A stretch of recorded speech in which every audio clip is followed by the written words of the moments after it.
Welcome back, everyone. Hello, hello. Hi. All right, this is a Smoke here with the Eagle and the Hero with another episode of our podcast where we discuss our favorites in video games, TV shows, and movies. Today's episode is about our top 5 movies. No genre or anything, just top 5, whatever goes. And Michael's going to tell you a little bit of our musical guest this show. We got Winona Avenue on our show today. They were gracious enough to let us play their music. We're going to check out one of their songs called December Night. We'll have all their info underneath. I think we're going to be playing a few of their songs actually in the podcast to come. They let us play their music, so we're going to go ahead and do that.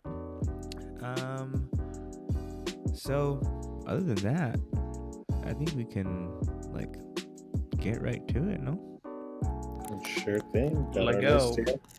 So it's top 5 movies of all time that we watch. It's pretty much like any movies that you can watch over and over and over without getting tired or anything. You know what I'm saying? Okay, that's your definition. What's your definition? I don't know. Just a good movie. Good movie. I guess it justifies. I mean, most you can watch alone. You know what I'm saying? Just great movies. All right, number 5. What you got, Jeffrey? Number 5, the movie that defined our generation, Mean Girls. Oh, Mean nice. Girls did not make my list. Didn't make your guys' list. It did just. I don't know. It was like I said, this is a tough cutting movies, tough top 5. But I don't blame you for it. It could have been on my list. Yeah, Mean Girls, easily one of the most quotable movies, and I don't know what it is. It's just in reality, like at least as guys, we shouldn't like that movie. But that's a funny movie, dude. Yeah, that's a funny ass movie. Yeah, it's hilarious. Yeah, at least my favorite character is Gretchen. I don't know about you guys. Yeah, I mean they're all dumb. No. Yeah, like what's her name? Karen's like the airhead or whatever. Like super just doesn't know anything that's going on. My favorite one is fucking Tim Meadows, the teacher. Or not the teacher, the principal. Yeah. Oh yeah, he's funny. With any of those characters and like the actors in the movies, in that movie, I can't take them serious in any other movie. They're in so many movies. Like there's a lot of top actors in that movie too. Like Lindsay Lohan, freaking that was her first.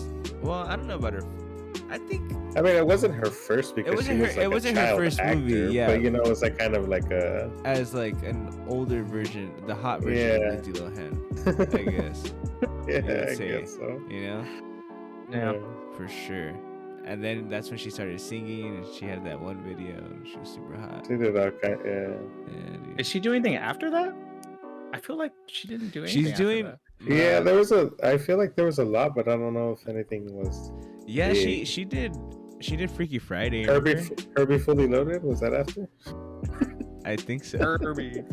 I forgot about that movie. But she did Freaky Friday, and I forgot what. I don't know. I don't remember. That's the last movie I remember. I just watched Patty just watched this movie. Like she's like in Christmas movies now. How they do it like on Hallmark Channel, but like for a Netflix one. Oh, but yeah. And I was like, wait, she's in one of those holiday movies now. Like, that's cool. Yeah. I guess I should give a little synopsis on the movie for the people that haven't watched it. Oh yeah. So a girl, Lindsay Lohan, she's a transfer student from Africa, and she has no idea how like American school life is. So you just see the transition of her going into a high school, and then she has this like friendship with, what did they call the two friends? The best friend she'll ever had. The Plastics? Is that what it was? No. The other two. the ones that are She destroying says the like in planet. like she's like in the Oh. she's like in the greatest people you'll ever meet or something. Yeah. There was something like a compliment or I whatever. don't know. Yeah. But Well, yeah, she's navigating Janice through high school. and Janice Ian. yeah, I forgot the other guy. Yeah. I don't know if it's safe to say, right? You guys know. Yeah. Anyways, it's a funny movie. She starts as an innocent Damien, kid. no? Oh, No, Damien. no. Is it? No, Yeah, it's it's just Damien. Damien. Yeah, Damien. it's just Damien. She starts out as an innocent kid, and then she has to infiltrate the plastics, which they're the mean girls. And you see her, she becomes their friend, and you see how she turns mean. But all the jokes that, at least what I remember from high school, kind of are in there. You know, all the bullying, which us three are familiar with. We bully each other all the time. But yeah, it was really funny. Yeah. Yeah, it's great. We would Like bully. it just goes from like an oblivious like person like thinking everyone's friendly, and then she learns about all the so-called rules, or like the hidden backstabbing and all that. Yeah. Dude, It's we great. were bad to each other. Duh. But it's That made us funny. stronger. Dude. Yeah, hell yeah. Yeah. Thick skin, baby. That's all you got.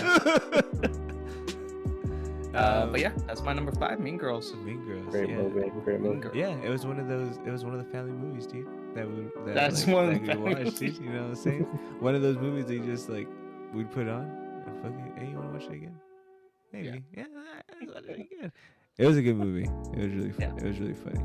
I like the part where like they're in the cafeteria and she's like, "Oh, it's like a fucking bunch of animals in here, and all the students are acting like animals. And they're fighting and shit." All right. My number 5 is Grease. The movie Grease. If you don't know the movie Grease, Anna. the Did not make movie my list. Grease is a musical with John Travolta and R.I.P. Olivia Newton-John. Freaking, it was a girl from Australia comes to the beach one summer, and she has this great love thing with this one guy from the town, and so she's like, they're like having this whole thing at the beach, just like whatever at the beach, and then like they have to part ways. She has to go back to Australia, and she's like, "Oh, I'll never see you again." Like, she's like, "Is this the end?" And then Danny goes, "No, it's only the beginning." He knew they were never gonna see each other. And so then it goes. It's these greasers back in the what would you say, like 50s? Yeah. Right? I would say 50. Back like in the 50s, they're greasers, and it's just a group of friends, and a group of guy friends and a group of girlfriends, and it's a musical about Danny Zuko and Sandy. What about Danny that I met at the beach? You know what I'm saying? He's a tough guy, so he can't tell everyone how sensitive he is, but she knows how sensitive he is, so she's trying to get it out of him, but he just can't do it. He's the tough guy. You know what I'm saying? They go racing at Thunder Road. You know what I'm saying? For pinks. It was a great movie.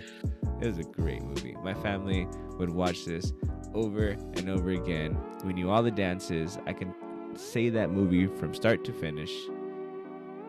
It's great. One of the best movies of all time. All time. You guys never liked Grease? Nah. My few members of my family really loved Grease, but I mean it's cool. I mean it has the songs. I guess the it's songs, it's a love-hate Grease is the relationship. Yeah. or Grease Line. It's Go got- Grease Line. Yeah. Yeah. You know what I'm saying? You know what I'm Or saying? Tell Me More, Tell Me More. Yeah. Come on now. Classics. Yeah, it's probably one of the probably my most known musical. I don't really. If I had to pick a musical movie, Pitch Perfect. Oh my god. Well, Easily. I guess that's a musical my movie, but over Easily. Grease? yeah, Get out of here, 100%. dude. I watched Grease not too long ago. That shit still holds up. Have you seen Pitch Perfect lately? Fuck Pitch Perfect. I don't care about that. Yeah, I can't do it. Anyways, yeah. Number 5, Grease. Freaking John Travolta and R.I.P. Sandy. R.I.P. Kaneki. He died too a long time ago. Jeff Conway. well, that was the The best friend. yeah. All right. Ivan, what you got? My number 5, probably a lesser known film, but I remember it way back in the day being kind of scary, but still pretty cool. Maybe suspenseful, I guess, but it's The Faculty. The You guys seen that movie? Have you seen that movie? I You remember remember that that movie? What is that? Come on. Oh fuck yeah! That I hadn't was seen sick. I hadn't seen it for a long ass time until I was like a teenager. But you always saw that preview on the on the VHS movies. You always saw the Faculty preview.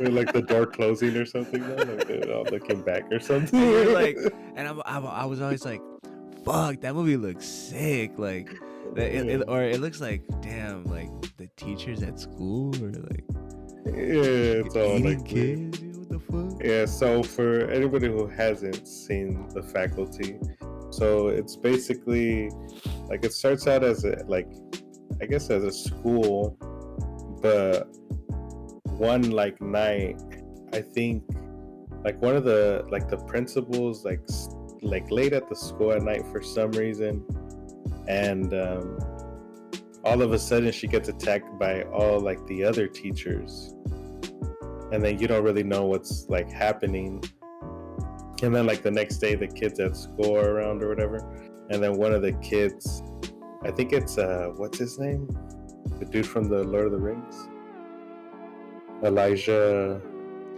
Oh, Elijah Wood. Woods. Yeah. He's Oh, one of the main actors yeah. in that movie. Yeah, so I think he finds like a little Who like was the girl? creature. Was It's that like a J little- Love? No, there's a few. I forgot. There was like a main girl too. Yeah, well, Josh Hartnett is also in the movie. Oh Yeah, he's one of the. Yeah, he's Whatever happened to Josh Usher's in it too, Hartnett? but he's like a side or like not a main character. Uh, But anyway, so they find a little creature, but it, so they take it, like he takes it to one of the teachers in there, and then like they start noticing like some of the teachers have odd behavior, and then you see the principal. I think the principal is the one that got like attacked, and then you see her the next day, and she's like fine, but she's acting like a little different.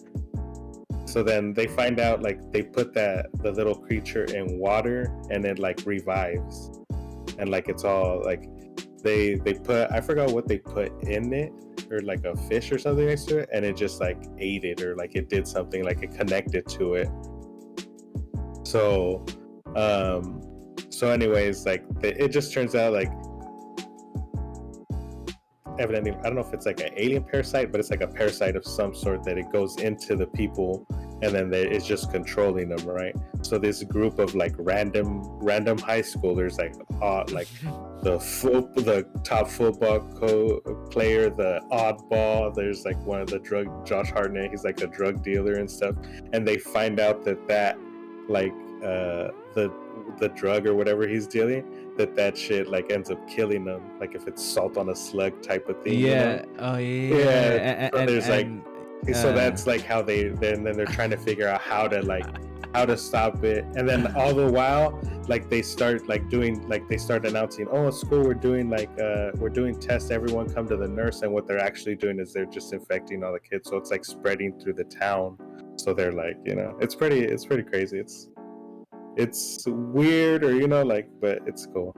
And you had to kill they found out like you had to kill the queen, like or like the first one, that infected, and then it would probably so it's a cool movie. Like I said, it's like odd or whatever. I remember kind of like a scary movie. Like there's some pretty like weird was like a scenes like where you thriller. don't know like if people are or aren't anymore, and you're like, Yeah, because there's this one scene where like they find out what happens. So like the alien can get hurt. Oh, and it ended up being like an alien, right? yeah, And like the the alien parasite or something. the alien could get hurt if like they get that in them, right? So nobody really knows who's like if anybody is like the alien or not. So there's this one scene where it's the teenagers and they're all in a room and they go like, oh, okay, like we need to all like for sure be like good, you know what I mean? So we all have to test it. We all have to do the drug. It was like code or something because like they that. stop trusting, or like they start throwing like, oh well, we don't know where you, or like because they don't hang out with each other, so they're like, like why are you hanging out with these people now, Yeah. or like the star quarterback, you're hanging out with them now, like what do you like, so then they're all like, no, I'll do it. So then a few of them start doing it, but then they start acting high or whatever. So then like some of them are all paranoid, like, oh, like he's like, and so it's all like, it's a bunch of shit. So it's crazy. And then one of the girls, like the girl that you wouldn't think like at all, like fucking take like she's like, everybody's like, why didn't you take it? And she's like, what do you mean? Like I did it or whatever. I did it, blah blah. And then she ends up like snorting it or whatever. Yeah, a little and then bit. she gets like she has like shit in her face. Yeah, and you see like them like crawling through her skin. And everybody's like, oh, what the fuck? Like that scene always pops out. And then like cool. the villain at the end like is like comes out like pretending to laugh, but like I guess like they didn't really take it or something. I forgot who that was, but. Yeah, it was one of the girls, but since she was like the queen, I guess she was pretty much like one. Oh yeah, she was the queen. So she like cut it, like her pinky turned into like something and like sliced the bottom, so it like fell down instead of going up her nose. Yeah, that's it. Yeah, it's crazy though. It's cool though. Yeah, that's your number 5. Interesting. That's funny. Were they doing anything bad, the aliens, or they're just? Yeah, well, they were. Just taking, or they were just like, making everybody be one of them. Okay. Yeah, like the whole school. Like there's like a scene too, because they do water or whatever. When they're like the football team, like they're all super strong. They're all beating up the opponents, and then after the game, the whole team's basically like with their helmets off, and it's raining, and like you just see like little shit coming out of their faces because they're like feasting on the water in the rain. Yeah, it's weird. It's a trip. It's a good movie though. You should watch it, Jim. Yeah, it's true. All right. What's your number 5? I mean, sorry, 4. Ivan. All right. So this one I know for sure you guys haven't seen because it's an old movie and I saw it in school in LA, but it's a 1957 film. And it's called Witness for the Prosecution. So it's basically some like it starts out you're following some lawyer who basically just had a heart attack, and they're telling him like, all right, you got to stay off, like you can't don't take any more cases right now, right? So then as soon as he gets home or whatever, then they're talking to him about like some dude comes in and they're trying to arrest him for the murder of some old lady, and he's like some like not like all young but maybe like in his 30s, right? He's some young dude, and they're trying to arrest him for the murder of an old like unmarried, lonely but rich woman. So they think that he killed her, and because she left him in his will too. So like they're like he's the prime suspect or whatever, and so they end up or he ends up like listening to the guy's story, and he believes him. He believes that he didn't kill her. So then he's like, all right, I'll take the case or whatever. And then they talk to his wife, and she like gives an alibi, but like he doesn't believe her. So then he's like even more confused. And then it just goes to trial. And then there's kind of a pretty big twist at the end that I don't really want to get into, But anyways, they go like through the court process and everything, and then what ends up happening is the wife actually ends up like testifying against him, like saying that he did do it, and then that's like the big thing. But then there's like a whole thing that happens. But unless you guys want me to say it, or you guys want to watch it. Yeah, was I mean, it it's just an old streaming on film. anything? I have no idea because I haven't watched it. Well, actually, I did watch it a few years ago, but I think that was just online somewhere. I don't remember. What happens? All right. So basically, like the reason why she doesn't, or he tells her like, oh, like any jury will believe like a wife that's like saying an alibi for her husband, you know, like that's like common or whatever. So what ends up happening is she ends up like on the stand, she says that because she's like a foreigner, she's a younger lady or whatever, his wife, and she ends up saying that she was actually married beforehand in like Germany or whatever, where he like found her during the war and he brought her back. They came back together or something. So then that she was married before, so like they can't be technically married, so she can't like, there's some like you can't like incriminate your husband or something like that. Oh yeah. So then it goes like that, and then like somehow like they're like all shook because she like took the stand against them. And then the lawyer dude gets a call from some lady saying like, oh, she's lying or whatever. Like I have proof, I have letters or whatever. And then they go and meet her, and then she shows them the proof or whatever, and she says like she has whatever. So then they end up going, and then they end up like pointing out that she's like lying or whatever. So then it ends up that the jury ends up believing the dude, right? That the wife probably was the one that did it or something like that. But it turns out, like, not what kind of the big twist was that she was the one who called and met them. Like, she like put a disguise on and did all kinds of stuff, because she said, well, you told me that like they would probably believe me, but it'd be like whatever, right? Like, so then that she went on the stand like against him. So then she's like, yeah, she understood like, yeah, it was probably like perjury or whatever and stuff, but that he'll get off free or whatever. So then, but then it then at the end, like she's revealing that to the lawyer, and then and they're releasing the dude in the courtroom, like right there. And then he goes and like she's all in love with them, right? Like she like did it for him or whatever, and she's like, oh yeah, well, I can't wait like for us to be together or whatever, like wait for me or whatever if I go to jail.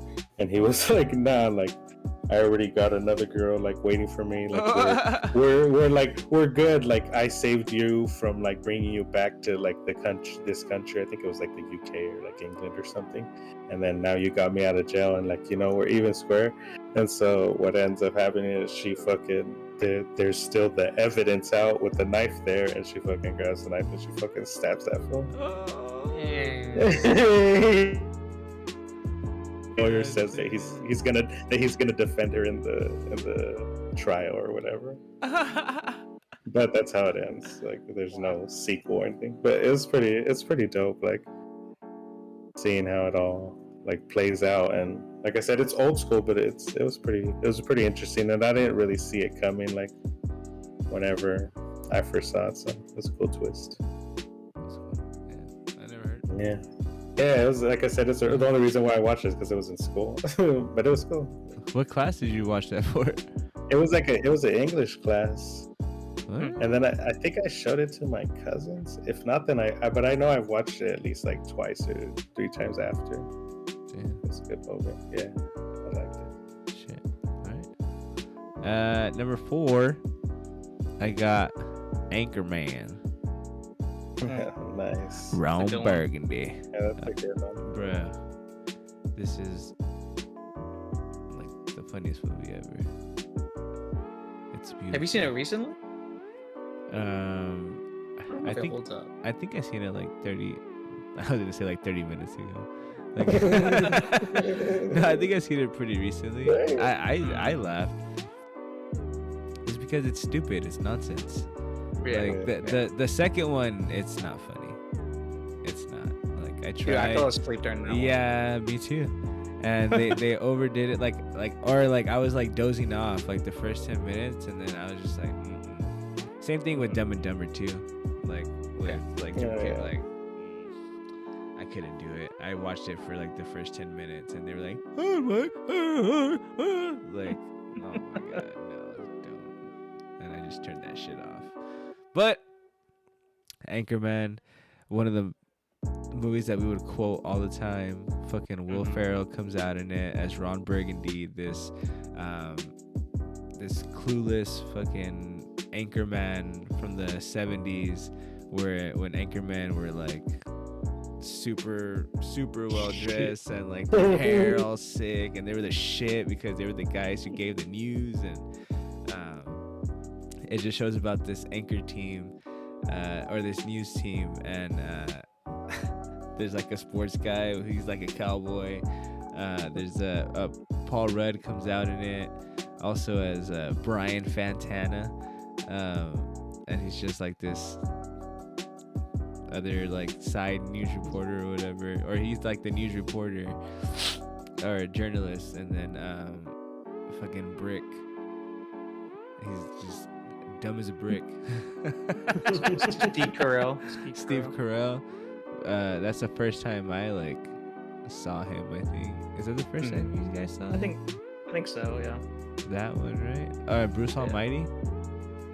Bruce Almighty was probably the first time I saw Steve Carell. Whichever one came first. Yeah. But I'm pretty sure it was Bruce Almighty. Anyways,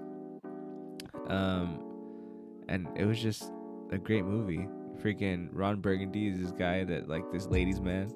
And he's just his thing is that whatever you put on a teleprompter, he has to read. So like it's just like I can't like, I don't know if I can say like some of the stuff that he says, but I mean either way, it's funny as fuck. Yeah, like so.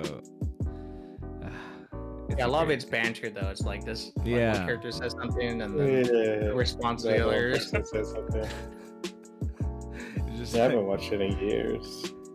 There's just one part where, anyways, so there's this new journalist or reporter that comes in, and it's a woman, and it's like one of the first women to come in and like become a journalist and try to like compete with the guys, and so everybody and she's hot. It's Christina Applegate, you know, and she's like in her fucking prime, bro. Like, oh my god, like Jesus, Veronica Corningstone.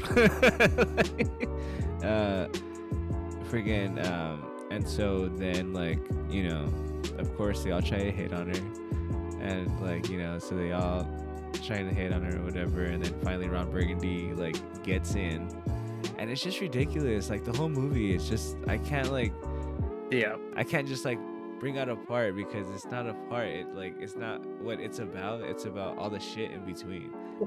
like just like the way he says things. And, there's this one part where Jack Black is like he's like it's him in his car, and Jack Black is riding a motorcycle, or there's this guy in a motorcycle right next to him, and then Ron Burgundy's like, oh yes, I love this scotch. I love this scotch, and my dog Baxter. Like his dog is in the front seat, and then he's eating a burrito, and he's like, oh my god, this burrito is filling. Like I'm full, and so he throws it out the window and hits the fucking motorcyclist, and like the motorcyclist falls and shit, and like he takes off his helmet and ends up being Jack Black. He's like, hey, what the hell, dude? Like, hey man. And Ron Burgundy is like, hey, like if you like, he's just being himself or whatever. And then he's Jack Black is like, you just destroyed the only thing that I love. Are you happy? What do you love?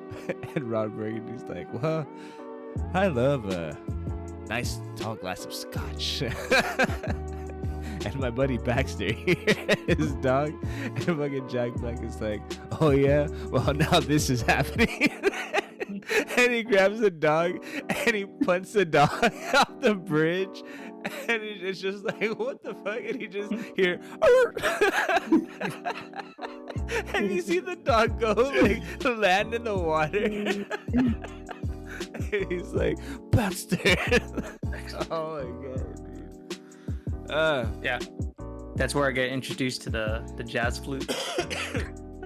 Oh my god, this he like so he goes on a date with Veronica Corningstone, and this guy he goes up to they're at this like club or whatever, and he goes like, no, the club owner goes up to him and he's like, Mr. Burgundy, I would love it if you could honor us with some of your jazz flute. And then like he's like, Rob Burgundy's like, oh what? No. And then he's like, yeah, like get up there. And he goes, oh no. I'm not even prepared. And he takes out the jazz flute out of it from his like sleeve, and he starts playing like jazz flute and shit. Oh my god, it's so funny. But anyways, they get together, and Veronica Corningstone becomes like an anchor, like a lead anchor or a co-anchor with Ron Burgundy, and like everybody's like losing their shit because like it's a woman doing the news or whatever. And so like they end up breaking up and they get back together at the end, but there's just, it's a great movie. Mhm. That part in the park where they have the news team war. Oh yeah, that's a funny. Oh my part. god! Like all the actors, like it ends up being like, I forgot who the first person is. Vince Vaughn. Vince Vaughn comes out in it. This other guy, and then Ben Stiller comes out in it also. And it's just, and they all have like different weapons, and it's just like a big old brawl and shit. Oh my god, it's so good. But if you haven't watched it, I don't know if it'll hold up with like the newer generation, but if you haven't watched it, you're our age, maybe. Yeah. You'll enjoy it. It's ridiculous. It's so stupid. I love that kind of humor though. Like, just, you really just say that? It's ridiculous. That's so stupid. I love it. Yeah. It's great. But yeah, that's my number 4, Anchorman. Sweet. All right, my number 4, our resident war movie. I have to include at least one. At least one. Can you guys guess it? I think you guys can guess it. Saving Private Ryan. Yeah. I think that's the all-time best for the most part. Saving Private Ryan, although the like, if you guys haven't watched it, pretty much the squad, it's coming World War II. Pretty much this band of guys have to go save Ryan, who he dropped into the war zone, and they literally have to go from the beach and find him throughout the whole war to find one guy, just because he's the last boy in his family. All his brothers died. So apparently there was an order out there that if all the males in your family are dead or about to die, you gotta bring the last one back. Well, yeah, I think that was like a thing. Like, you couldn't go to war if you were the only male, like left. The last male son. The last male son, like in your line or whatever. Yeah. So pretty much they're doing that. We have Tom Hanks, Vin Diesel. Who else is in it? Matt Damon's Private Ryan, but he doesn't come later. There's like other guys that like come out in it that are in like other movies and shit. Yeah, you know what I mean? yeah, you'll know them. They're in like all movies. It's all the same guys. But this particular movie had probably the all-time best opening of like any war movie. It shows the landings of Normandy, and pretty much you just see a bunch of like Americans trying to land on the beach, and they get gunned down. But this is the first I saw something like this where you just see explosions happening, arms Yeah. falling off. That's probably the people most yelling. graphic, like, for us, like, at the time, like, ever. Yeah, and it was like it looked realistic. Yeah, and So- it was like super, like, what am I trying to say? Gory? Yeah, like super gory.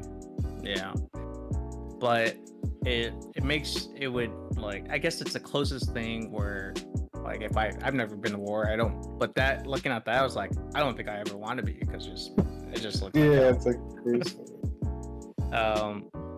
But yeah, that's probably that's the best part. But then there's like little bells here and there, so they're trying to find Private Ryan.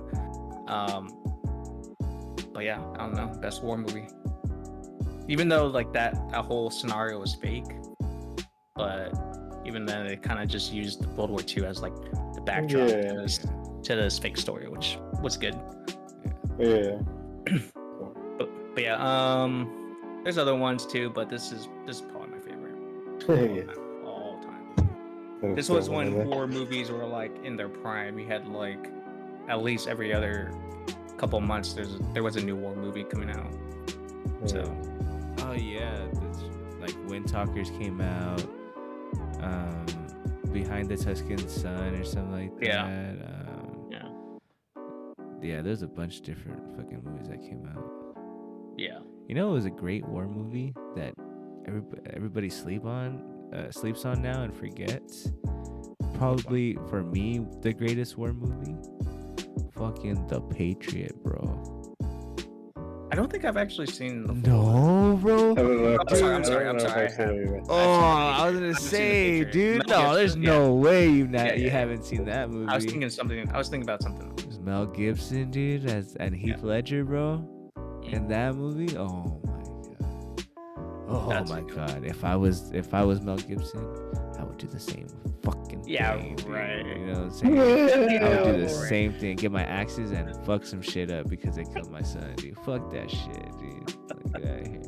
Hey, it's a different thing when you have kids, dude. Like I thought like I knew like before I'd be like, oh yeah, like you know, like I'm sure I would kill for my kids, you know what I mean, or like do it for my kids, whatever. Nah, but when you have kids, dude, I'll lie.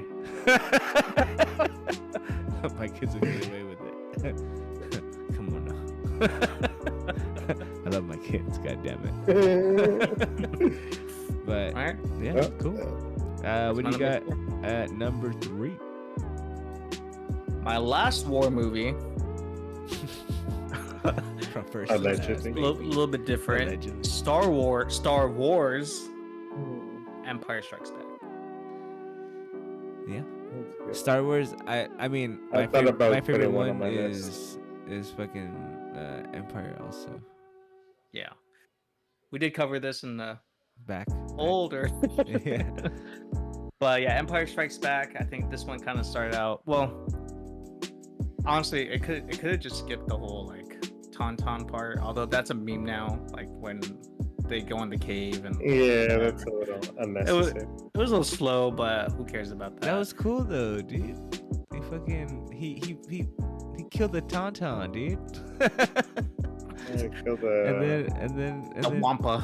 And then Luke killed the Wampa, and then fucking the Wampa took his arm, though, didn't he? Yeah. Wasn't the Wampa who got his arm? Or, Yeah. He like tore it right off, didn't he? Yeah. Okay, he did kill it, but But to the story, it was like a filler. Like you could have just been like, oh, that happened. His arm came off. Or Han something. Solo had to Yeah, I was come like, up oh, and, cool, and Hoth, put his but then name it in was like, Tauntaun guts. You know what I'm saying? Anyways, this one's my favorite. Battle of Hoth, all-time favorite battle in Star Wars. I don't know why. Because of snow. And because they wrap around the AT-ATs. Yeah, because Luke Skywalker was a G, and then he fucking put up that fucking that grapple hook. Oh yeah, and fucking went up there and just. I was sick. Why didn't he just do that for all? Yeah, like that seemed pretty easy. Yeah, there's that, and then I mean, I I don't care too much at this point. When I first saw it, I didn't really care about the actual Jedi's. I don't know about you. That was not why I watched Star Wars in the beginning. But you saw Luke's training. You saw Yoda for the first time. You're like, who the fuck is this guy talking in Crazy. riddles? Yeah. What kind of food is Luke Skywalker eating? Jar Jar Binks Oh, style. Oh, yeah. Just silly, you know. yeah. Nobody believed him until. They And got the then, accent. yeah. Oh yeah, lifted it up, With his and then bare hands. no, with the Force. With his Like, forced hands. With the bare force. With the Yeah, and then we got the Bespin part, the biggest betrayal. Right, Star Wars Lando. history, freaking Lando. I don't understand why Han would be like, after that he'd be okay with it. Yeah, it's just like glossed over What do it you too. mean? Fucking Kinda like- because he saved his ass again. Well, he wouldn't be there in the first place if he didn't betray him. Yeah, but then Luke wouldn't be as powerful. And then whatever, Lando's a bitch. Anyways, we got the big reveal with Oh yeah. what I don't know if I should spoil it, but if you haven't seen Star Wars No, at this point, don't spoil it, dude, please.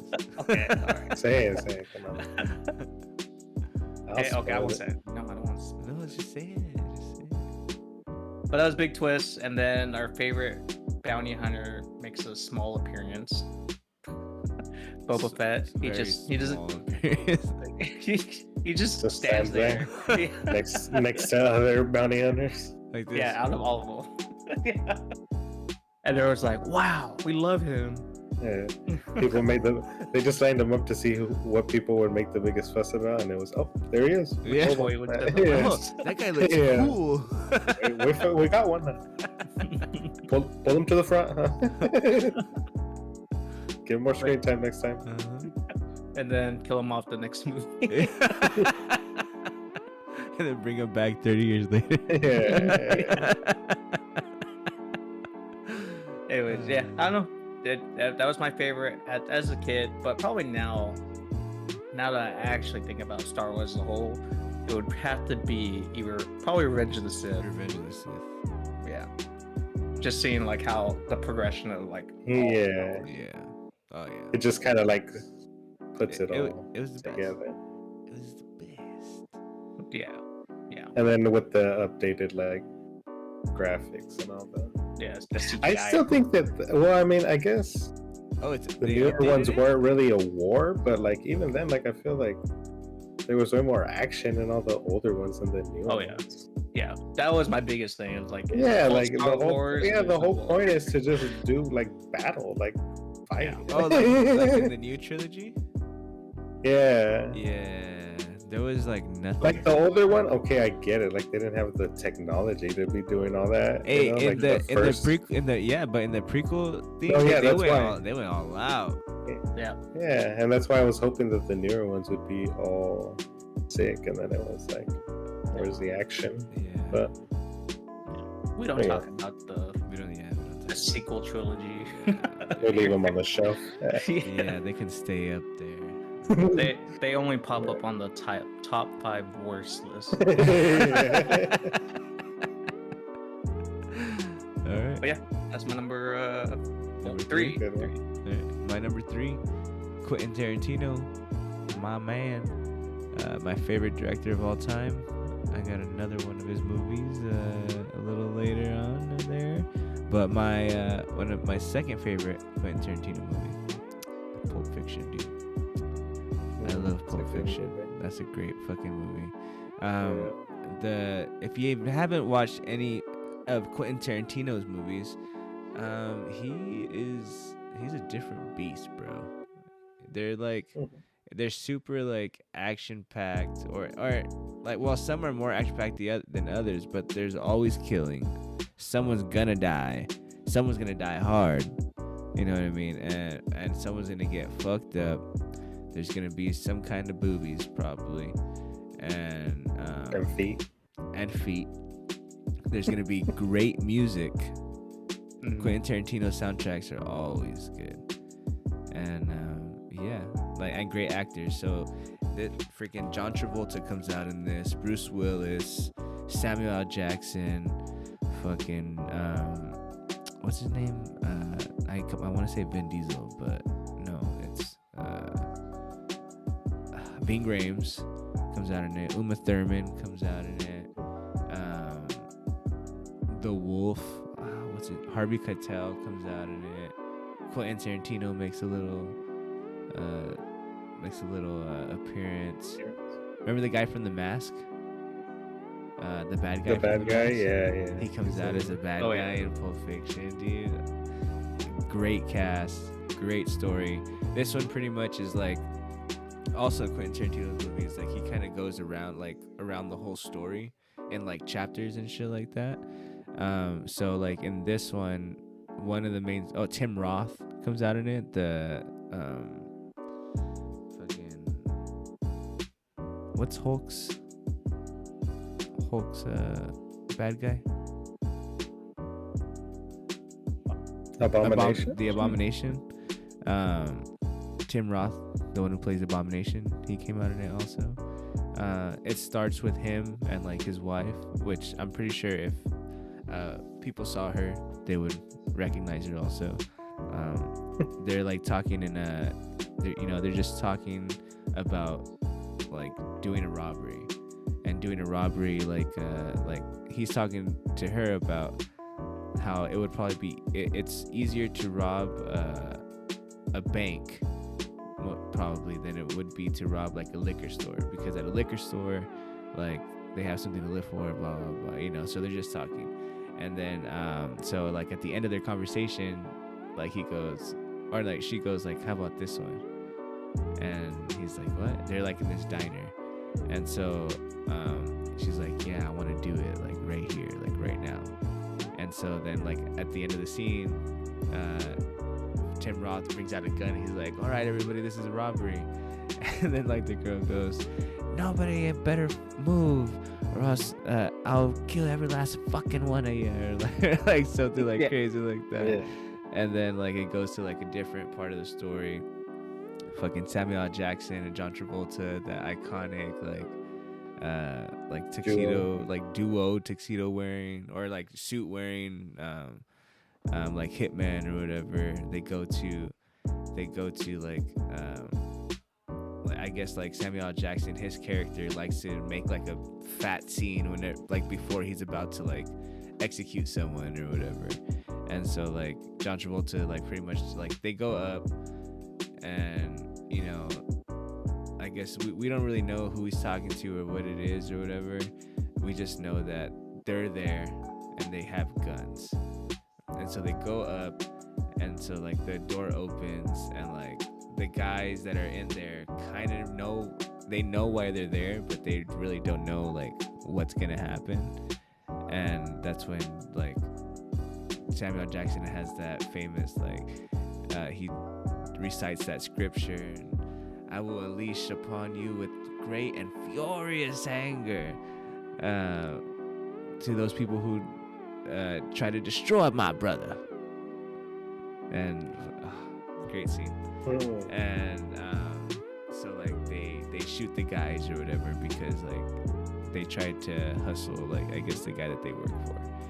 And so then it goes to a different scene where John Travolta is buying heroin because he comes back from like he's coming back from Amsterdam or whatever. So it's like that scene.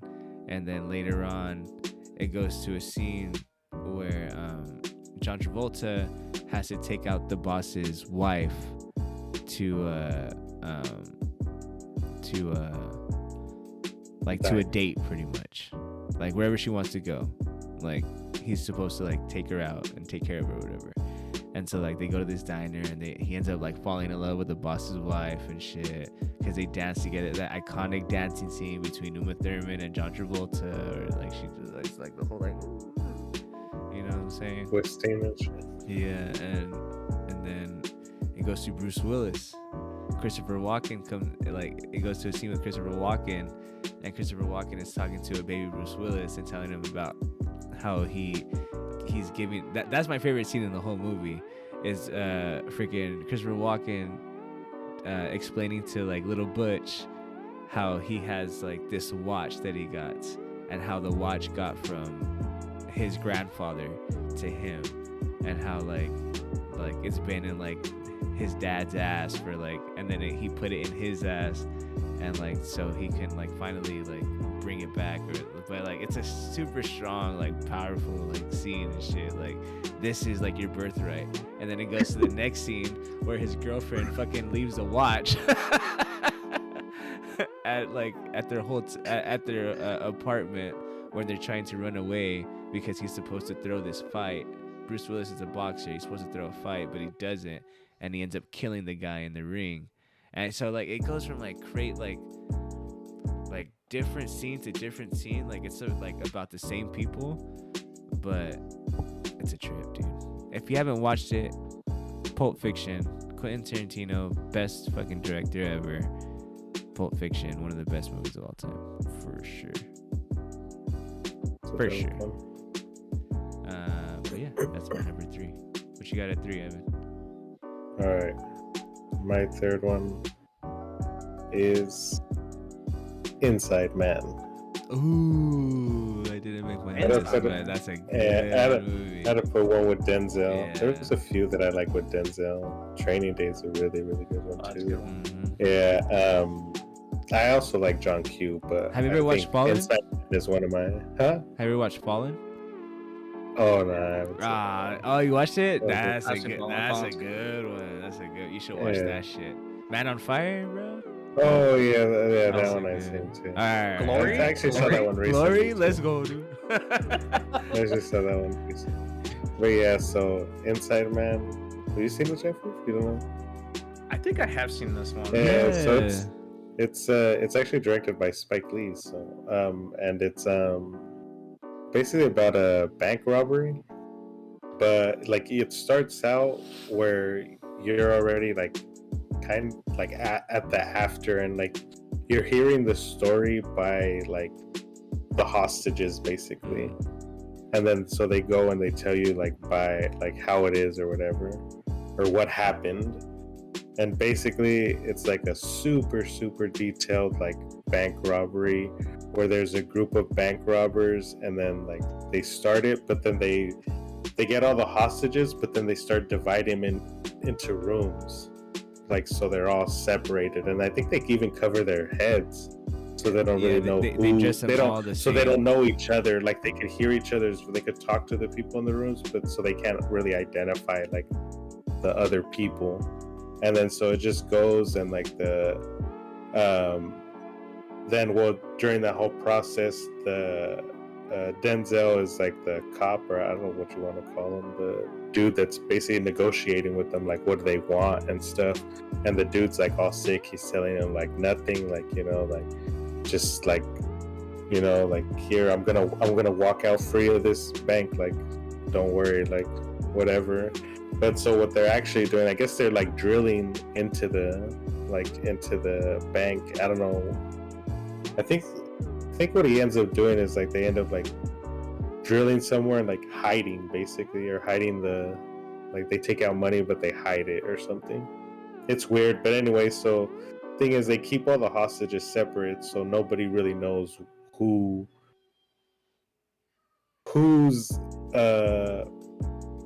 like towards the end, like they end up like releasing them all, but it's like a big old like thing, like it's just a scatter of like all these people running around, and no one really knows if one's like who's a hostage or who's the one of the bank robbers, because like everyone was like either masked up or talking and no one knows. So like they go through different point of views, like, oh no, I don't think it was them, so they can't like pinpoint. And then what ends up happening at the end is like the actual like main bank robber dude, he actually stayed in the bank, like he's like somewhere like hidden like underneath, like within, like they didn't just drill into the safe or to like get the money out, like they did somewhere else, so like he was hidden. And then like later on, like the next day or something, I think, or sometime, but he literally like he walks out the front door and shit, like all sick. And it's like a whole nother thing because like Denzel's like talking to the dude and like they're getting on, but then they send in some other some other lady, or what's her name? She's also a super famous actress. Jodie Foster. Yeah, Jodie Foster. And actually, what I think is like what ends up is like she's supposedly like I think law enforcement, but she's actually working I think for the people that own the bank, and like he's ending up like trying to take money from them for like a specific reason, like not a, or I don't know if a good reason, but kind of, you know. Yeah, he's like I'm gonna do it and I'm gonna get away with it kind of thing, and this is why. Yeah, like he's like taunting them kind of. Yeah, and this is why, and it ends up being so pretty much, yeah, the guy's trying to get the suspect, but we kind of don't know also why he's like not like making it like a big deal or like a bigger deal than it can be, and like wanting them to like go in, or like until he finally finds out like what the package is, and so he really wants this package, but you don't. So there's something with it, like a deposit box. Yeah, but have you ever watched? You never watched it, Jeff? I have seen this. I just don't recall any of it. Oh, okay. But looking at like, the synopsis. Do you remember the ending? What part of the ending? Like the twist ending. We could just say because like in the end, the whole thing, the whole reason why he wasn't making a big fuss and like let him get away with it is because he returned that safety deposit box or whatever, and in the safety deposit box it had his old Nazi uniform and shit like that. It had like Nazi ties or whatever, and like he was a racist. Like that's what they were trying. Yeah, that's what they were trying to hide, or that's why they had hired that other girl to try to like make sure those secrets didn't come out about the bank or about the owner or whatever. It's like, oh shit. Yeah. So that's why he was like feeding them clues, like. So it's a sick movie, like Denzel gets down, of course. Yeah. He's one of my favorite actors. Oh yeah, definitely. All right. Well, that was number 3. At about this time, we're gonna start getting into the musical guests of the week. We do have a band called Winona Avenue. This song today is going to be called December Night, Winona Avenue. Self-titled, Winona Avenue. And here it is, December Night by Winona Avenue.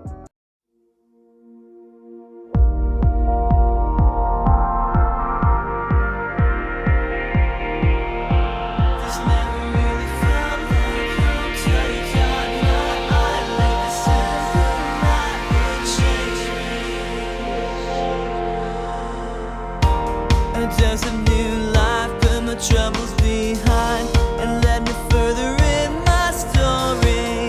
Now I live with intention.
And that was December Night by Winona Avenue. Really good song, guys. Check it out. I'm going to have their stuff right there in our Instagram. We'll give them a post. We'll give them a shout out. They actually gave me a few songs from their album to be able to like play on the podcast. So we're going to be playing a few of their songs. Let's get them some listens. Let's get them some likes. Spread the word about all this music, guys. We really want to do that. But yeah, thank you to Winona Avenue for letting us play their song December Night, and we'll have another one this next podcast also. With that, we're at our top 5 movies of all time. We're at number 2 right now. Ivan, what you got at number 2? Number 2 for me is The Green Mile. Ooh, that's Interesting. That's a good one. Yeah, I really like The Green Mile. Yeah, that was one of those movies. Like I want to have a I was joking about it earlier, but like I want to have a movies you watched on TV like episode. Because that was one of those movies that you would watch like on TNT. When it's on, you're like, TBS. oh, just leave it on. Yeah, just leave it on. Just watch it. That's a great ass movie. Yeah. It's just like, whoa. What's it? Starts off with, what's his name? Michael Clark Duncan. Yeah. Well, he's well, actually, it starts off with Tom Hanks and all of them in the jail or whatever they are, the Green Mile, the Green Mile, Death Row. Yeah, Death Row. That's why they called it. And they get a new inmate, and it's Michael Clark Duncan, which if anybody knows, he's massive, huge man. Being. Yeah, so they have him transporting. They R.I.P. show, yeah, R.I.P. They make him. They obviously, kind of exaggerate, but he is big. They show the trailer when he's coming out off of it, how like he jumps off and then it like lifts up 3 feet, like he's all weighing it down. And so everyone's like intimidated by him because of his size or whatever. But as soon as they get to know him, they see that he's just some super kind-hearted, like basically heart of a child type of dude who because I think he was in the crimes for the deaths of two little girls. 2 little white girls. Yeah, so they had put him in there, and then. And this was set back in the. Yeah, it takes place back in. Yeah, because. 70s, 60s? No, 1935. Yeah.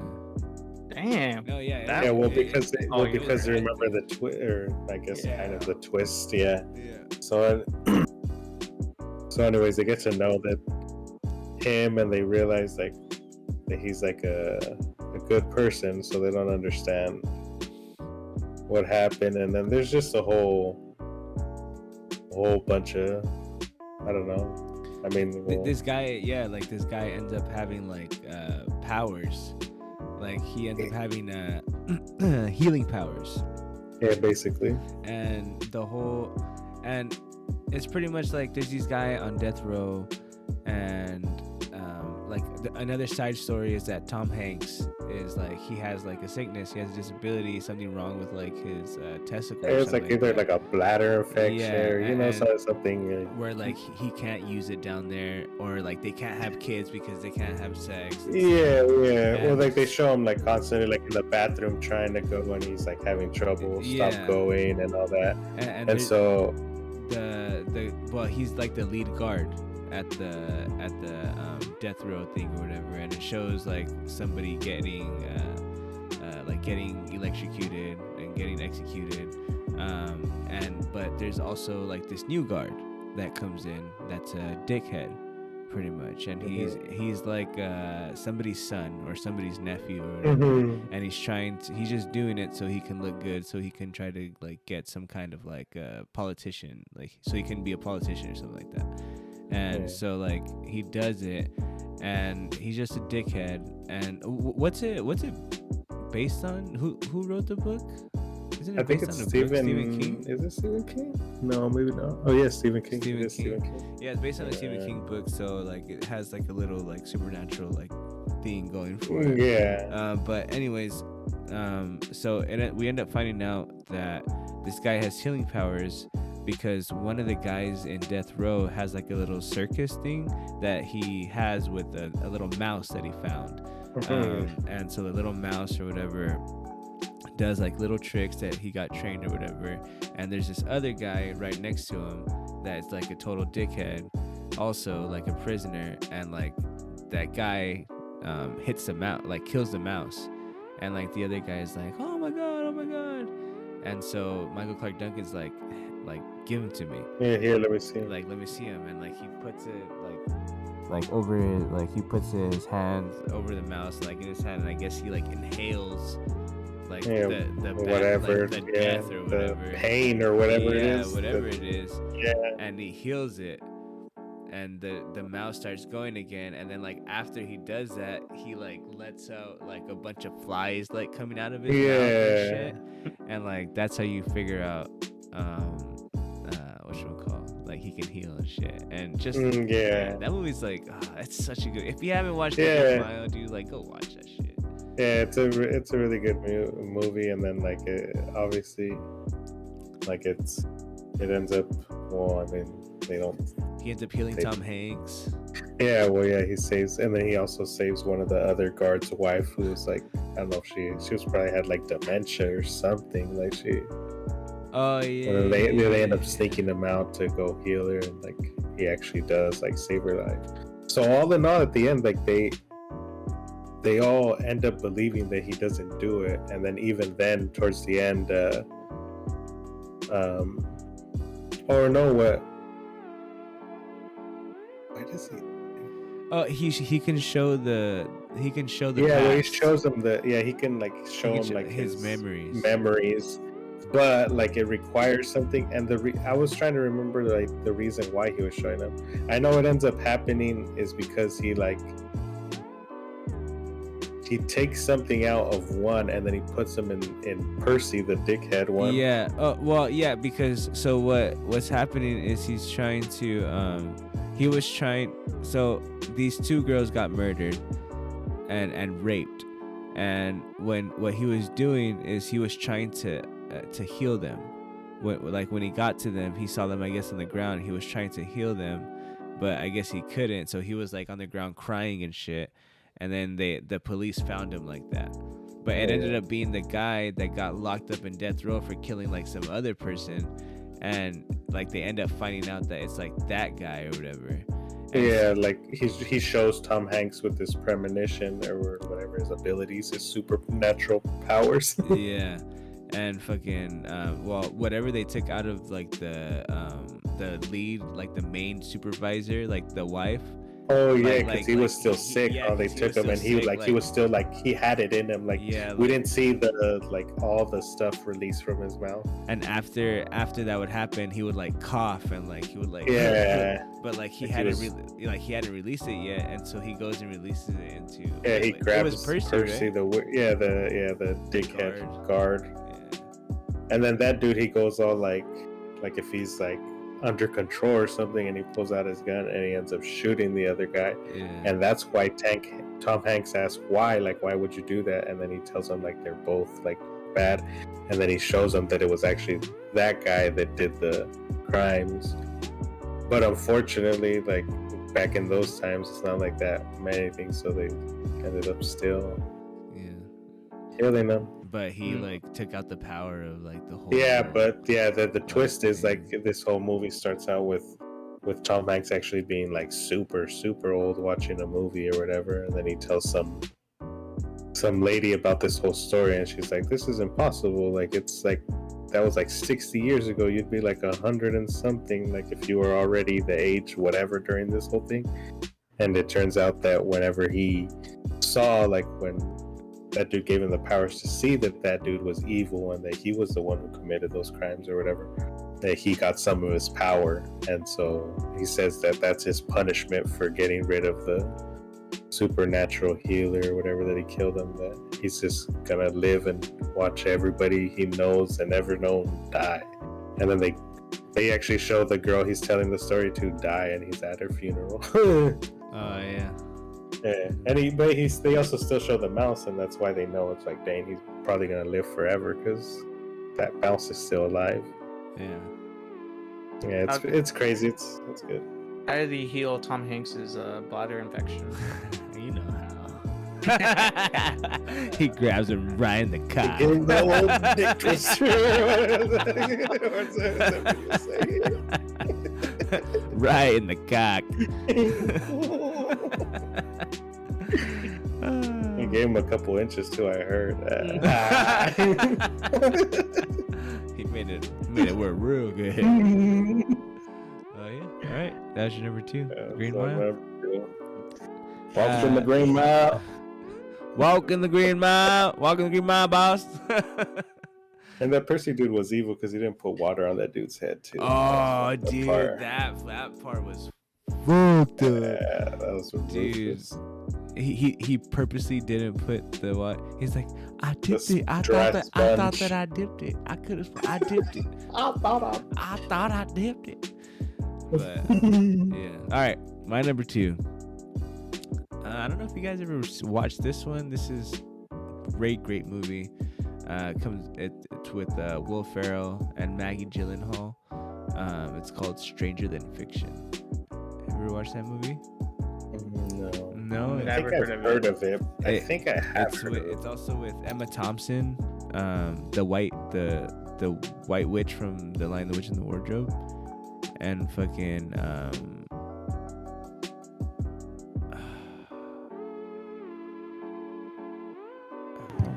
I think Will Ferrell. Yeah, I think. Oh my god, why am I blanking out? I feel so bad. I'm so sorry, whoever this actor is. Justin Hoffman. Dustin Hoffman, yes, as the fucking university teacher. So, all right, professor. This movie, Will Ferrell is Harold Crick. And Harold Crick, he lives his life the same way. He does everything the same way, very calculated. He brushes his teeth a certain way in so many brush strokes. He fucking walks. He takes so many steps out and blah blah blah. You know, it's this Harold Crick guy. He's an accountant, and he can do math like in his head, like all crazy. And he's pretty much this guy. He comes home, he goes to work, and he lives the same old life over and over and over again. And so it ends up like he's like brushing his teeth one day, and he's like and so he starts hearing a voice in his head, and the voice in his head is narrating what he's doing. And so she's like, and it's a British voice, and a British voice of a lady. And she's like narrating, and he's brushing his teeth and blah blah blah, and he's hearing this like for a while, and then finally, while he's doing this, but like while he's doing it, she's saying how like pretty much how much his life sucks, and like how a great writer would say, you know what I mean? And he's kind of like, fuck, dude, like, what is this? Like, am I going nuts? Am I going crazy? So he goes to like a shrink and like trying to figure out what the voice in his head is. And so like one day, like the voice says, little does he know that this decision will come up, like will make the start of his death or whatever. And then he like stops and he's like, wait, what? And she's like and he's like, what do you mean, like, what do you mean death? And like he's yelling at the sky. Is like pretty much what the voice is telling him is that he's gonna die soon, because of a certain decision that he's gonna make or something like that. And he goes to a shrink, and like the shrink is can't help him pretty much. So the shrink tells him to go to a professor in literature, And so he goes to the professor of literature, and like the professor's like, well, if what you're saying is true, we need to figure out what kind of story it is. And that's Dustin Hoffman. And they're trying to figure out what kind of story he's in. And it ends up coming down to either, okay, well, all of these things, like, it's not that. But it's either a comedy or a tragedy. And so, like, in the middle of all that, he's going, like, we find out who the author is or whatever. It's this girl, and she's having trouble trying to kill off Harold Crick because all of her stories are all like tragedies. Like something always, like the good guy dies at the end by something like super crazy at the super worst time, like, you know what I mean? Like everything's going great, and then she kills off like the characters or whatever. And so she's having trouble. She's having like writer's block, thinking of the perfect way to kill this guy, and it's been for like forever or whatever. And so I guess she finally figures out that how she, like, kind of like she's brainstorming how she's gonna do it.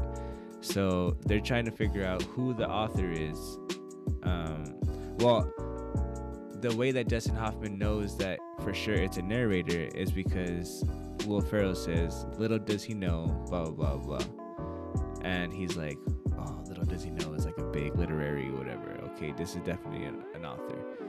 But in the middle of all this, he's auditing a girl at a cookie shop. She has her own like bakery or whatever, and it's Maggie Gyllenhaal. And she's like this crazy like super like left wing like tree hugger type, you know what I mean? Like that. And he's like this super like conservative like person that does everything a certain way, blah blah blah. And so like they end up like getting attracted to each other, and he finally like falls in love with like this girl, or is like falling in love with this girl, and like that's when like he's gonna die pretty much. And so they find out who the author is. He goes to see the author, and like the author figures out how she's gonna kill him. And like she like, but like when they go and find the author, she knocks on the door, and right when she sees him, she's like, oh my god, like it's you or whatever, it's you. And so Will Ferrell like I guess tells her like, I don't want to die, like I don't want to die. And she's like, and pretty much Dustin Hoffman is telling him this is like the greatest piece of literature in like all of mankind. Like if this happens, like how she writes it, this is gonna like, she'll be the best of all time pretty much. And then Will Ferrell's like, what, so you're saying I have to die? But it ends up at the end, like, I mean, I don't want to spoil that, but it's a really good movie. Will Ferrell playing kind of like a not a like I guess a more serious role. It's like it's a dark comedy for sure. Really good movie, really good love story, really good hero and like ending kind of thing. You know what I mean? Like that was really good. If you've never watched it, Stranger Than Fiction, very good movie. Never hear anything about it, but I've watched it at least like 1,000 times. Mm-hmm. Great movie. Sounds cool. Sounds interesting. Yeah, very good. Never heard you talk about this movie ever. It's great. It's one of my secret movies. But yeah, my number 2.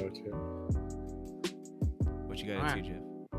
My number 2, not much of a story compared to your guys' number 2. Super Bad. Yeah, nice. That almost made my list. What? Yeah, dude, almost, bro. It was that one or Anchorman. Oh yeah, Superbad's really, really good. Yeah. So many one-liners. You got Jonah Hill. What's that guy? What's the nerdy kid's name? I already forgot his name. Michael Cera. But yeah, it's just about these two kids. They're in their senior year, and pretty much they're trying to get laid the whole time. The whole day. They have night. like they have these crushes on some girls, and then they find out one of the girls is throwing a party, and short term they try to get beer for them, and they do this all these weird things. Like that's probably one of my favorite parts is when Vogel. What's Vogel's actor's name? Oh, I don't know what the actor is. McLovin. McLovin. Yeah, McLovin. He well, they go to the grocery store. Actually, Jonah Hill goes in first, and then he's thinking about stealing the liquor. Oh my god. There's two different parts. First, he thinks about stealing the liquor, and the security guard's like right there. But why are they trying to get liquor? Oh, they're trying to get for the party. Whose party? The girls' party. But yeah, they're trying to get for the party that's gonna happen towards the end.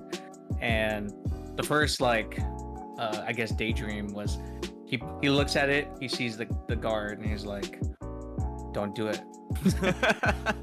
I have no choice. I have no other choice.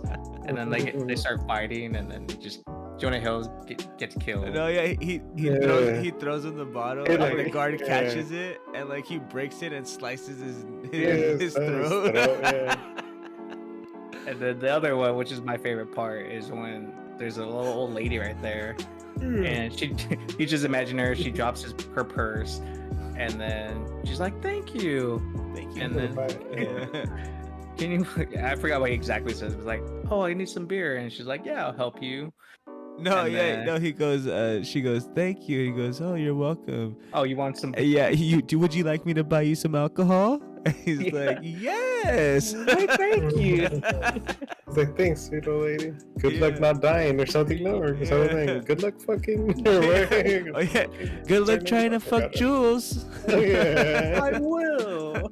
Or no, have a good time fucking Jules. Or some shit like that. But yeah, this movie is like, it's the whole thing, and I don't know if they could make this movie. It's still, I'm pretty sure it still holds up. I mean, I'm sure it holds up, but make the movie? I think there's I don't think there's not too crazy. There's nothing PC about it. Like it was just like raunchy jokes. Yeah, which is yeah. fine. Well, yeah, that's why, because people can't fucking take raunchy jokes, dude. Yeah. I think it's still. But yeah, Superbad. It's I love that movie. It was actually and Seth Rogen, not just the character Seth, but Seth Rogen and what's the other guy's name? Nader. What's his Bill real name? Hader. Yeah. And then who's the MySpace guy? Yeah, you guys all have MySpace? No. Oh, the old ass dude. Yeah. The brother. He runs over guy. Jonah Hill. You guys have MySpace? Oh yeah, he comes out in that way. Here we go, Galaxy. What movie is that? Best Man or Best Friend? I don't know. He's in Brooklyn Nine-Nine. I love him in Brooklyn Oh Nine-Nine. yeah. Oh yeah. But yeah, it's just from start to finish, this is probably the funniest movie. There's not like that much. There's like no dead time whatsoever. That's true. Oh yeah. It's also like one of the first introduction to all those dudes. They made like many more funny movies, or that was one of the. That was like the first movie. Maybe did 40-Year-Old Virgin come out before that? I think so. Maybe 40-Year-Old Virgin was the at first least one. Probably Jonah Hill and like Michael Cera were probably, or maybe Michael Cera. No, but like up until that time, comedies were still like Ace Ventura or like Jim Carrey movies or like I don't know. It wasn't like real. You know what I mean? All comedy movies were kind of like cartoonish and different, and which was great. But like if it was a comedy movie, you knew it was kind of like don't really take it serious, But like this was like one of the first. This one, 40-Year-Old Virgin, when I forgot the director. Fucking what's his name? Remember the director's name? Like I'm T. No. Yeah. T. Back. know his name. Judd Judd Apatow. Apatow. Yeah. There. Like when his movies came out, and that's when like Anchorman also came out, Talladega Nights. Like those movies were fucking hilarious. Like Superbad, when it came out, there was nothing like it. It just came out, and it was. Well, also like cursed like a record. Yeah, it was a a record-breaking movie for fucks and saying curse words or whatever.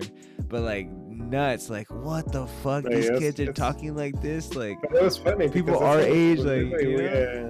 That's just that. What's that when we talk? Yeah. Just cussing all the time, like talking shit all the time. But it was like the perfect movie for us, like at that age. We were all like seniors or something, right? Like juniors or seniors. it was probably around the. What Yeah, year yeah. did it? Came out 07. Oh, oh yeah, Yeah. we were juniors. Oh, dude, Yeah. best time of our lives, bro. Yeah. Fucking but yeah, dude, that's a great fucking pick. That's a great movie. Yeah. Do you guys not have comedy movies in your? I didn't put. Well, Anchorman. What are you talking Well, he about? put Anchorman. I got one. Okay. That's because there were so many. Like, So that was who's My number 2. That was your number 2. All right, we're at number 1, guys. Numero uno, top 5 movies of all time. What you got, Jeffrey? On number 1, family movie for sure, and this movie has been playing nonstop in my house for the last couple weeks. Rush Hour 1. Bro, I just saw Rush Hour yesterday or the day before. Yeah. I just watched it on Netflix, dude. I love that movie. Ever since it that came is a back, great movie. it just keeps going and going and going. Yeah, Rush Hour 1. When this came out, it was a good mix because at least our family was big on martial arts. Got Jackie Chan in it, and then it brought in a lot of comedy into it. So what a perfect mix. But yeah, it's just I don't know about what is about the movie Chris Tucker. I mean, they have that dynamic of like, you know, the foreigner that doesn't really know stuff. You know what it was? It was fucking Jackie Chan, bro.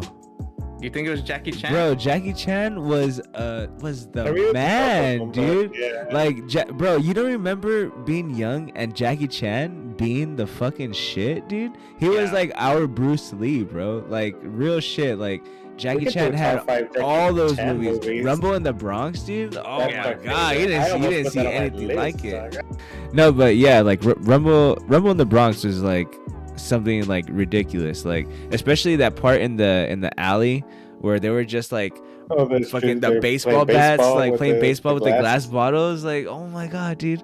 What else?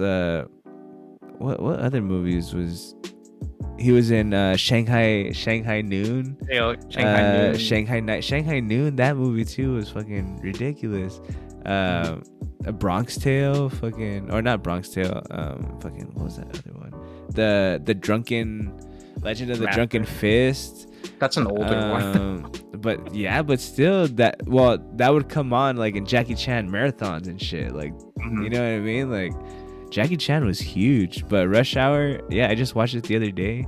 Fucking great movie. What was your favorite part? Yeah.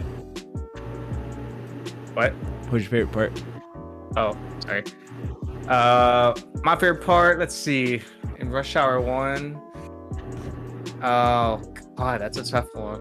It has to be when they're going into the bar. And then they're like, when they're pretty much, Yeah. Chris Tucker is showing the ropes to Jackie Chan. He's like, "Just do what I do and say what I say and do what I do," or something. So Chris Tucker's, you know, throwing the N-word everywhere, and like Jackie Chan's like, okay, he gets it. And then Chris Tucker goes in the back, and Jackie Chan is like, "What's up?" My N-word, and then they got in a little fight. It's like, Yeah, he goes, Well, not what like- did you say?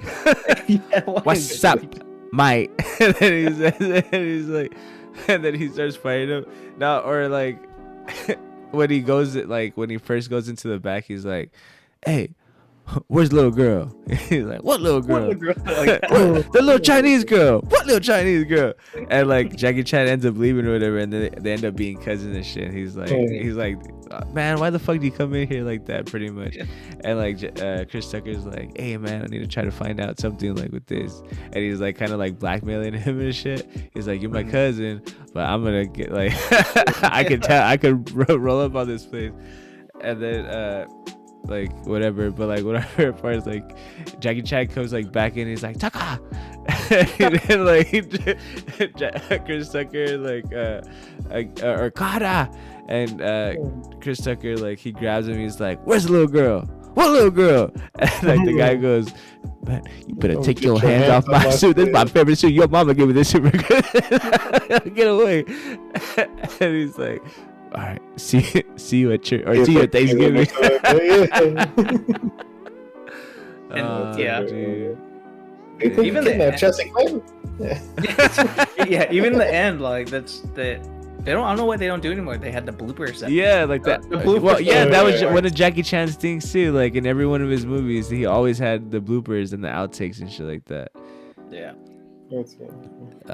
Oh, when he's like, he's like, it's Chinese food, no soul food here. the old guy at the Chinese food place, and then Chris Tucker's like, I didn't want no soul food. I just want something like that's good. He's like, the old guy is like, I ain't no punk bitch.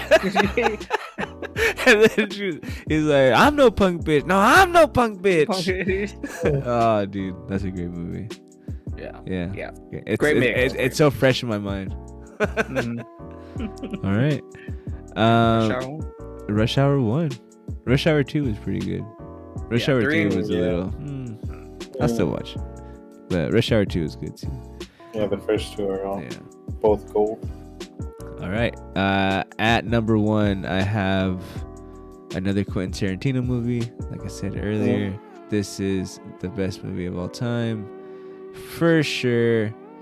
It is called Inglourious Bastards. Oh, war movie. Oh yeah. Yeah. Oh yeah. World War II war movie. Jeffrey. Yeah. I thought you would like this. I knew you'd like this one. This movie is about Nazi Germany, and pretty much like I said earlier, Quentin Tarantino movies, like they're told in parts and not in just like from one. Like they're told in different parts, different viewpoints, different characters in the story, and it's kind of like each one is a different chapter, and he puts chapters or whatever. The very first scene. Have you guys watched Inglourious Bastards? Yep. You haven't watched it, Ivan? Oh, okay. I was gonna say, dude, this fool. All right, so for spoilers, big spoilers, in the first part of the movie, it shows this guy at his farm, and he's like chopping wood or whatever, and I guess we find out that it's in France or whatever. But anyways, there's a car coming, and like he tells his daughter like, all right, go inside, like don't run, but go get me like my wash things, my stuff to wash myself off. So he ends up like washing himself off, and what's the fucking actor's name? Christoph Waltz. Great fucking actor. He won Best Supporting Actor for his role in that movie. But pretty much he goes up to him and he tells him like, can I please go inside?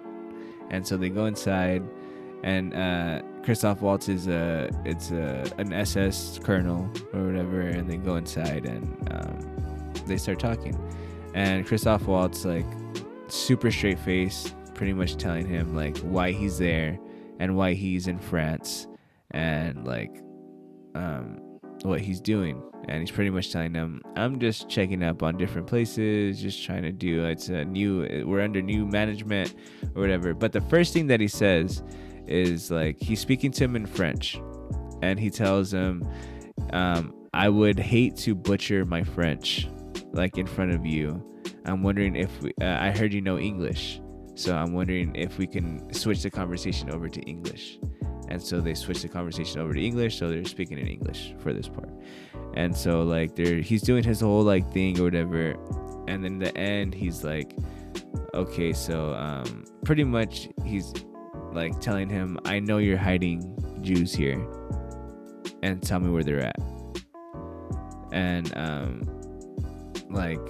he ends up like convincing the guy to tell them like, oh, these are like, they're here. And then like Christoph Waltz is like, you're hiding enemies of the state, aren't you? And like the guy like nods yes, and he's like, you're hiding them under your floorboards, aren't you? And he's like, yeah. And so he goes, well, I'm sure they haven't we haven't heard any fuss, so I'm sure they don't know any English, right? And like he goes, yeah. He's like, okay, well, I'm gonna start speaking in French, and you're gonna just act natural, pretty much. And so like he starts going outside, and then he gets the soldiers. He brings the soldiers in. Like he's like telling them like, okay, we're about to leave, whatever. Okay, I bid you and your family like adieu, whatever, like goodbye or whatever. And then boom, they just start shooting the floor. That shit was like fuck. But like you see underneath, like it goes to a scene where they're like underneath the floorboards, and they're just like all with their mouths like covered and like trying to be quiet and shit. So it's like you're like, my heart like was pounding like all crazy, and then like that shit happens, and it's just like he gets you, dude. Fucking Quentin Tarantino, dude. Fucking my man. And it's pretty much also, so it's that, and then it goes to Brad Pitt, and Brad Pitt is Aldo the Apache, and he fucking he's leading like a garrison or whatever, or like a crew of like 8 Jewish kids, and they all have one thing: killing Nazis. And so like they're called the Inglourious Bastards, and they go around Germany like in a guerrilla warfare kind of thing, and like fuck up Nazis. And like so one of the scenes is like they catch a Nazi and they're trying to get information, and he's like, oh, do you know who I am? And like they're telling like him like, oh, you're Aldo the Apache and you're whoever. And he tells them like, well, you need to tell me something or I'm gonna kill you. And he goes like, okay, well, I'm gonna die. And he goes, all right, well, if you've heard of me, then you must have heard of the Bear Jew. And so he goes, oh, the Bear Jew kills people with a club. And then like this fool bats their brains in with the baseball bat. And it shows this fool like coming out and all dramatic and shit, like, and then he bashes his brains in with the fucking bat and shit. It's crazy. It's a trip. And pretty much the whole thing is that like they end up finding out that there's gonna be this big event at a movie theater where Hitler's gonna be playing, or Hitler's gonna be attending, and all of like the different generals and shit. And so what they're trying to do is they're trying to infiltrate it and assassinate Hitler. And like the thing goes all to plan or whatever, but it's just like from start to finish, that movie's just great. It's amazing. Yeah, that's a good one. Inglourious I like Bastards. Quentin Tarantino, my man. All right, what's your number one, Ivan? All right. Last but not least, the top one for me, probably super popular, but Forrest Gump. Forrest Gump. Yeah. Mm-hmm. I can watch that forever. Yeah, just that's all a the great time. movie. I mean, yeah, it's a serious movie in most, or I guess in the long story, yeah, but it's funny. all the in between moments, like just how his whole life just ends up working out like so perfectly, or like Yeah, he's just oblivious to how like amazing some of the stuff he's done is, and like oh yeah, like even just going to college like with the team just because he could run fast or whatever, yeah. And like there's like these little like historical tidbits that they put in. Like they put him when they put him walking in with the first unsegregated students, like when they're walking into he like helps school. pick up their book or or something like that. Like if it's no big girl, deal. yeah, a girl drops a And then book it's like- and she helps him, and then he's like, "Well, come in time." Yeah. He's like, And "Alright." everybody's like, And then he's the one. Another one I like is he's the one that tips him off about the Watergate. The Watergate he says scandal. something and about shit. they got the lights on over there, like somebody's working really late or something. In the building across the street. Yeah. And I can't Yeah. sleep. It's keeping me up. He meets the president because he was like an All-American for kick return, or I don't know, for college or whatever. And then like he's like, like something is like, I need to go to the bathroom, or like, what do you think you like to say? I need to go to the bathroom. Yeah. Oh, you say I need to go to the bathroom. I It's like JFK or something. And he's like, oh. And then you got Lieutenant Dan. Lieutenant Dan. Lieutenant You got Dan. Bubba. You got Bubba. Have you ever had Yeah, Bubba? like that. Bubblegum shrimp. I think once. It's good. It was pretty good. Yeah, but yeah, that whole movie and like just going to the army with him. See, this is a war movie. Oh yeah, okay, yeah. We all do Yeah. have war movies. Vietnam, and then like just that whole thing, and then the whole Jenny story, like him just pretty much trying to get the girl, but never does because she's a bitch. She's a free bird. There's always birds representing her in the movie. Yeah. And so I want. But like dear God. Oh yeah, dear God. I want to turn into a me bird. Oh yeah, make me a so bird. I can fly far away from here. Far, or something. so I can fly far away.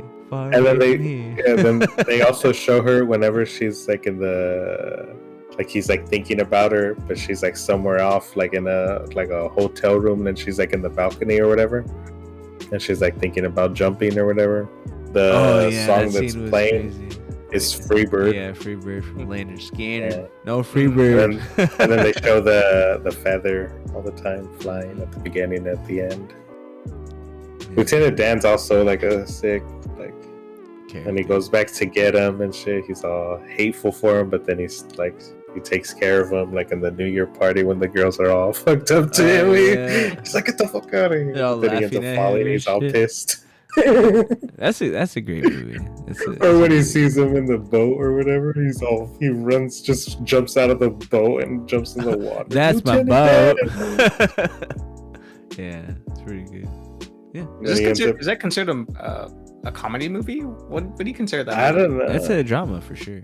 Yeah, it's like a drama. Oh yeah. I mean, there's a lot of comedic elements though. Like even then, like they got stock in Apple, or like the reason why they were the only like so sick with the shrimp was because they had all the other boats had like crashed or something because of some like hurricane or something, and they had like the only boats left, so they got all the shrimp. Yeah. And life's a box of chocolates. You never know what you're gonna get. That's what Mama said. Yeah, It's cool. So, like I said, all those little historical elements too, like just funny little tidbits. One of the best ping pong players of all time. Oh yeah, keep your eye on the ball. That's all he does. He's all sick. I don't even think he blinks. Or he meets Elvis too. That's how it helps him like get out of he chains too. And he helps the braces. he helps Elvis make up his moves. Yes, because he's the one that's dancing. Because he can't He's even like, show me that again. Show me how you do that last one again. You ain't nothing. Yeah, when they see him on the TV, him and the mom. Oh yeah. That's good. It's a Run, classic. Forrest, Yeah, run. When somebody's running, what do you think? Run, Forrest. Yeah. Run. Or that the time when he's running and then they give him a shirt or whatever. He's all helping that dude design shirts. Oh, He yeah. wipes his head, and then all of a sudden it's like a perfect smiley face. Have a Or nice he's running. day. Oh, you just stepped in a big pile of shit. Oh, He's yeah. like, oh It yeah. happens. He's like, what happens? Shit. He's like, yeah. And then he like made a bumper Sometimes. sticker. Shit happens. Yeah. Oh yeah. Oh, that have a nice day was he puts his shirt. He like he wipes his Well, shirt. have a nice day, and like he And gives it's it a to him. smiley face. It's Yeah, a yellow like shirt. a perfect all smiley face. Yeah, how ridiculous. And he looks at the shirt. He's like, yeah, because it was bright yellow too. He's like, oh, here's the yellow one. No one uses those. yeah. And then like he saw it and he was like, oh my god, like Yeah. he hit a jackpot. Yeah. But Yeah, that's great. it. All right, Forrest Number Gump, number one.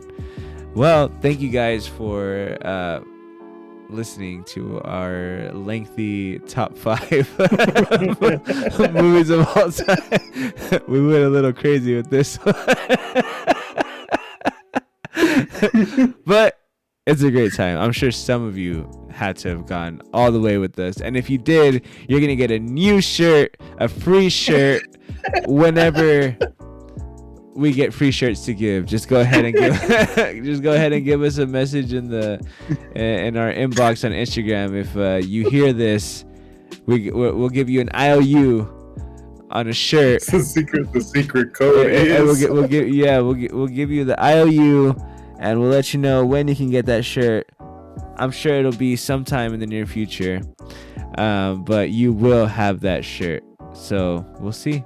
We'll probably get like 100 shirts. Minimum. An easy 100 shirt minimum. But anyways, guys, I want to thank you for following the Eagle, the Hero, and the Smoke. Our sweet tea is not here again, but he will be, I promise. He will be our fact checker, and he'll be a great time. I want to thank Winona Avenue for letting us play their song December Nights. We're going to have more of their music on the show, guys. And, you know, if they let us play their whole album on our show, we're going to play their whole album on our show. It's going to be a great time. All right, so go ahead, check those guys out. Winona Avenue. We'll have all their info on Instagram. And with that, thank you, guys. I am the Eagle. I'm the Hero. I am the Smoke.